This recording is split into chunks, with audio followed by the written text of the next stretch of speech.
You have seen birds your entire life, in the trees outside your window, on the telephone wires above your street, crossing the sky in loose formations as you drive to work. They are everywhere, so constant, so ordinary, that your brain has stopped registering them entirely. And yet, think about this for a moment. Really think about it. When was the last time you saw a dead bird?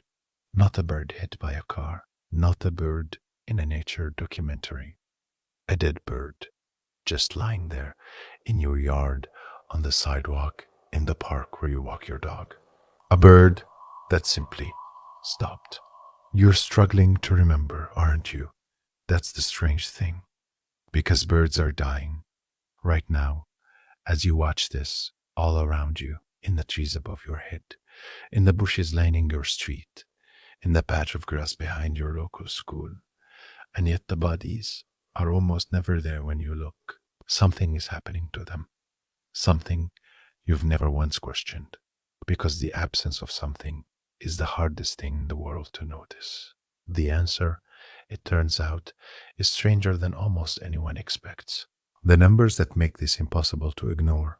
Before we get to the answer, we need to understand just how strange this mystery really is. There are roughly 300 billion birds on Earth right now. 300 billion. That is nearly 40 birds for every single human being alive. In North America alone, ornithologists estimate somewhere between 10 and 20 billion individual birds. Now, here is where things start to feel uncomfortable. A 2019 study published in the journal Science, one of the most comprehensive assessments ever conducted, found that North American bird populations have declined by nearly 3 billion birds since 1970. That number represents death on a scale almost impossible to visualize. And that's just a decline. Factor in natural mortality, disease, starvation, and researchers estimate that somewhere between 1.5 and 4 billion birds die in North America every single year. That is, millions of deaths every single day, tens of thousands every hour. If even a fraction of those bodies remained visible, if they simply fell where they died and stayed there, you would see dead birds everywhere. Every morning walk, every trip to the grocery store, every glance out your kitchen window. But you don't. So where are they going? The answer has several layers, and each one is more fascinating than the last. They hide before they die. The first thing to understand about birds is that they are extraordinarily good at hiding weakness. In the wild, showing vulnerability is a death sentence. A bird that appears sick or unsteady will be targeted by every predator in its vicinity. So over millions of years, birds evolved a remarkable instinct. When they feel the approach of death, they disappear. They move away from open spaces, away from feeders, away from the branches where they normally sing. They push deep into dense shrubs, thick vegetation, hollow logs, anywhere that is hidden, sheltered, and quiet. And there, tucked somewhere you will never casually look, they die alone. Think about your own neighborhood for a moment. How many tangles of ivy are there behind your fence? How many overgrown hedgerows? How many dense thickets of grass at the edge of a park that no one ever walks through? A dying bird finds these places instinctively. It is not a choice. Exactly. It is biology, an ancient signal that says, leave the visible world, become invisible, which means that the birds are there. They are dying within a few 100 feet of where you walk. You simply have no reason to push aside the branches and look. But that explains only part of it, because even the birds that do die in open spaces, they vanish too.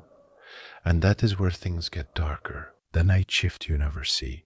Imagine a small bird lands in your yard one afternoon and dies there, right on the lawn, in plain sight. You would expect to find it the next morning. You almost certainly would not. What happens in those hours between dusk and dawn is a process so efficient, so perfectly orchestrated, that it has been described by ecologists as nature's most invisible cleanup system. It begins within minutes.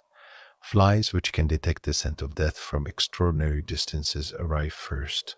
Then ants. Then beetles, specifically a family called the Sylphidae, the burying beetles, which have evolved almost entirely around the consumption of small vertebrate carcasses. Within hours, a body that was clearly visible is already being dismantled at the microscopic level. But the larger players arrive faster and leave less behind. A cat passing through your yard at 3 a.m. will find a dead bird by scent alone in seconds. It will carry it off or consume it entirely, leaving nothing but perhaps a scatter of feathers by morning.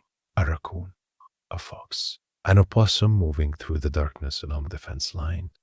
These animals are active precisely when you are not, and they are extraordinarily good at their work. Researchers who have studied carcass removal rates have found that in suburban and rural environments, small bird carcasses left in open areas disappear within an average of just 30 to 60 minutes during daylight hours.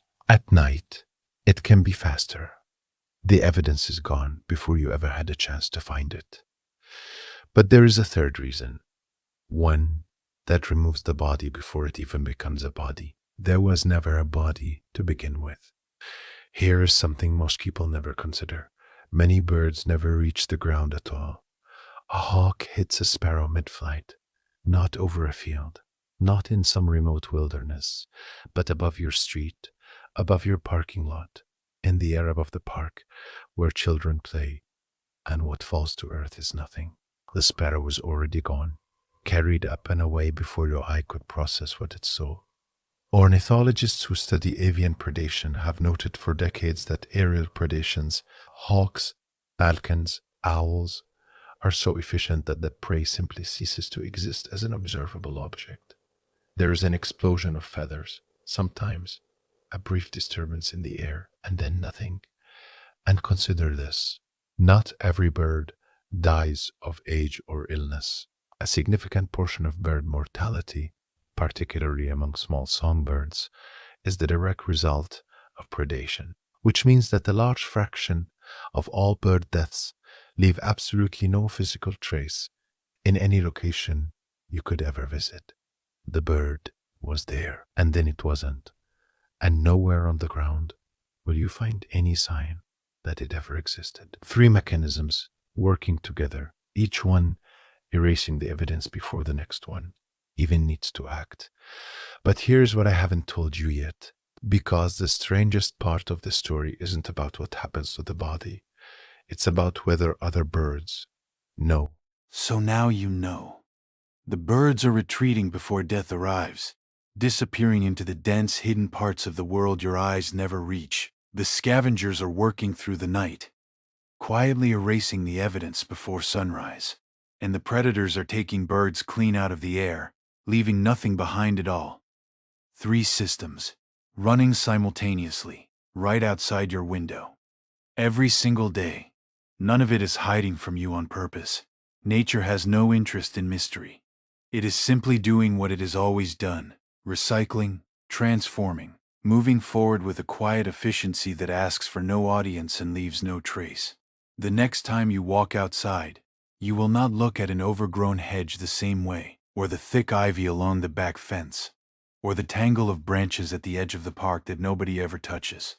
You will know, somewhere in the back of your mind, that the world is doing its work just beyond the edge of your attention. The dead birds were always there. You were simply never meant to find them.